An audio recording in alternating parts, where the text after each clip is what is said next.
El Nino के बारे में तो हम सब जानते हैं और शायद आपने न्यूज़ में सुना भी होगा कि ये अभी चल रहा है। लेकिन क्या आप जानते हैं इसका उल्टा ला नीना क्या होता है और ये भारत के मौसम को कैसे बदल सकता है?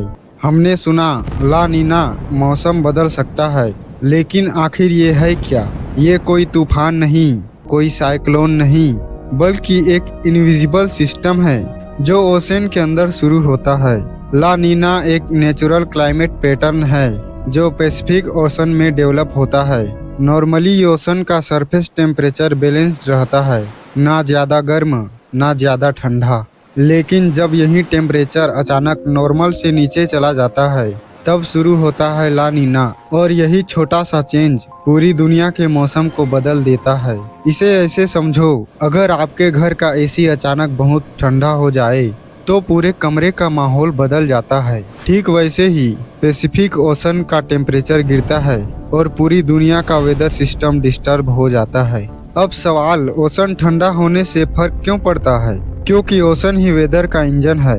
यही क्लाउड्स बनाता है, बारिश करवाता है और हवा की डायरेक्शन तय करता है। जब ये इंजन डिस्टर्ब होता है तो मौसम अनप्रिडिक्टेबल हो जाता है, और यही वजह है कि ला नीना के दौरान कहीं बाढ़ आती है, कहीं सूखा पड़ता है और कहीं तूफान और भी खतरनाक हो जाते हैं। लेकिन ये सब होता कैसे है, आगे हम डिटेल में समझेंगे।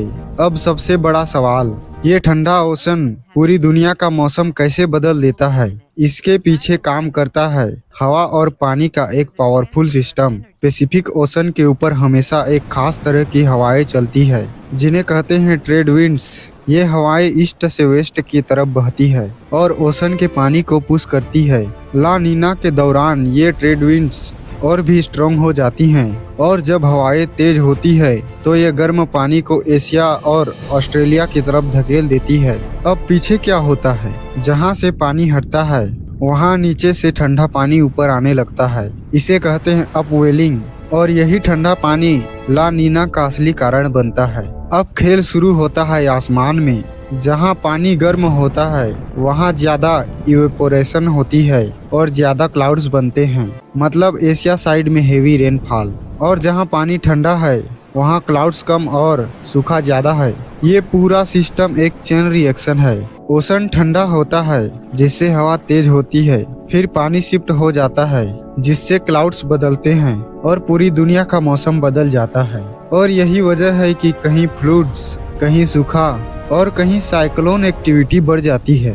अब देखते हैं कि दुनिया के अलग अलग देशों को कैसे अफेक्ट करता है। तो अब समझ आ गया कि ला नीना कैसे काम करता है। लेकिन सवाल है, इसका असर सिर्फ ओशन तक सीमित है? नहीं, इसका असर पूरी दुनिया पर पड़ता है। सबसे पहले असर दिखता है एशिया और ऑस्ट्रेलिया में, जहां गर्म पानी जमा हो जाता है जिससे क्लाउड्स ज्यादा बनते हैं और रिजल्ट हेवी रेनफॉल, फ्लड्स और लैंडस्लाइड्स। अब दूसरी तरफ देखो साउथ अमेरिका। यहाँ ठंडा पानी सरफेस पर आता है जिससे क्लाउड्स कम बनते हैं और रिजल्ट सूखापन। नॉर्थ अमेरिका में इसका असर अलग दिखता है। यहाँ विंटर ज्यादा कोल्ड और हार्श हो सकती है और स्टॉर्म्स भी अनप्रिडिक्टेबल हो जाते हैं। मतलब एक ही फिनोमिनन, लेकिन हर देश में अलग असर। कहीं बारिश, कहीं सूखा और कहीं एक्सट्रीम वेदर। लेकिन अब सबसे इम्पोर्टेंट सवाल, इंडिया पर इसका क्या असर पड़ता है? क्या ये हमारे लिए अच्छा है या खतरनाक? सबसे पहले मानसून। ला नीना के दौरान इंडिया में मानसून जनरली स्ट्रॉन्ग हो जाता है, मतलब ज्यादा बारिश जो एग्रीकल्चर के लिए अच्छी हो सकती है। कई बार फार्मर्स को इसका फायदा मिलता है, फसल अच्छी होती है, पानी की कमी नहीं रहती। लेकिन ज्यादा बारिश हमेशा अच्छी नहीं होती। जब बारिश लिमिट से ज्यादा हो जाए तो वही ब्लेसिंग डिजास्टर बन जाती है। फ्लूड्स, लैंडस्लाइड्स और शहरों में वाटर लॉगिंग, ये सब ला नीना के दौरान बढ़ सकते हैं। अब बात करते हैं विंटर की। ला नीना के दौरान नॉर्थ इंडिया में कोल्ड वेव ज्यादा इंटेंस हो जाती है, मतलब टेम्परेचर और नीचे गिर सकता है, फॉग बढ़ सकता है, डेली लाइफ डिस्टर्ब हो सकती है।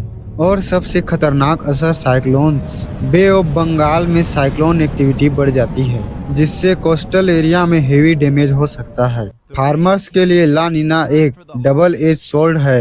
अगर बारिश सही मात्रा में हो तो फायदा, लेकिन अगर ज्यादा हो जाए तो क्रॉप डैमेज, यानी सेम फिनोमिनन लेकिन अलग अलग रिजल्ट। और इसका असर सिर्फ खेतों तक सीमित नहीं है, हमारी डेली लाइफ पर भी पड़ता है। Travel delays, power cuts, food prices increase. तो साफ है, ला नीना इंडिया के लिए ना पूरी तरह अच्छा है ना पूरी तरह बुरा। यह एक पावरफुल फोर्स है जो सही बैलेंस में ब्लेसिंग बनता है और इन बैलेंस में डिजास्टर। आपके शहर में ज्यादा बारिश हो रही है या कम, कमेंट में जरूर बताओ। अब तक आपने ला नीना के बारे में समझ लिया, लेकिन एक और नाम आपने जरूर सुना होगा, अल नीनो। दोनों ऑलमोस्ट सेम लगते हैं, लेकिन असल में ये एक दूसरे से एग्जैक्ट ऑपोजिट है। सबसे बेसिक फर्क टेम्परेचर का है। ला नीना से पैसिफिक ओशन ठंडा हो जाता है और अल नीनो में वही ओशन गर्म हो जाता है। बस यही एक फर्क पूरी दुनिया का मौसम उल्टा कर देता है। रेनफॉल पैटर्न भी कम्प्लीटली ऑपोजिट हो जाता है। ला नीना में इंडिया और एशिया में ज्यादा बारिश, अल नीनो में रेनफॉल कम हो जाती है, सूखा का खतरा बढ़ जाता है। ला नीना फ्लूड्स और स्टॉर्म को भी बढ़ा सकता है। अल नीनो हीट वेव्स और सूखा लेकर आता है। एक पानी से डराता है, दूसरा गर्मी से। तो याद रखो, La Nina cold plus rain, El Nino heat plus dry. दोनों पावरफुल हैं और दोनों दुनिया को बदलने की ताकत रखते हैं।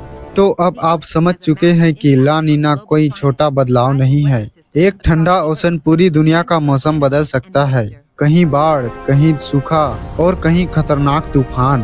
और इंडिया के लिए ये एक पावरफुल लेकिन अनप्रिडिक्टेबल फोर्स है जो कभी ब्लेसिंग बनता है और कभी डिजास्टर। इसीलिए जरूरी है हम सिर्फ मौसम को फील न करें बल्कि उसे समझें भी, क्योंकि अवेयरनेस ही हमारी सबसे बड़ी ताकत है।